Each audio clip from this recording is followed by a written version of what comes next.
Minnətdaram hamınıza. Xoş gəlmisiniz deyirəm sizlərə. Siz mənim üçün o qədər əzizsiniz ki, mən bilmirəm sizlərə nə deyim. Burada şəhid ayrıntıları da var. Bizim işdə olan 52 uşaqlar da var, canavarlar deyək, belə deyək. Qazilərimiz də var burada. Hamınıza təşəkkür edirəm. Bayramınız mübarək olsun deyirəm.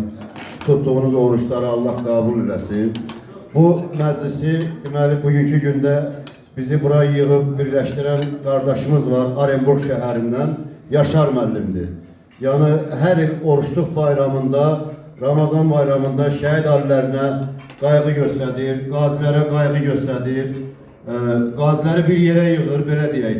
Allah onun canını sağ eləsin ki, belə bir diqqət yaradır Orenburg şəhərindən Azərbaycana. Özü də ki, iş adamı deyil, yəni deyək ki, iş adamıdır. Sadəcə bir adamdır, yüngül bir işdə işləyir, amma əli həmişə buradadır. Şəhid ailələrinə, qazilərinə diqqətlə yanaşır. Təşəkkür edirəm. Minnətdaram. Beş olsun.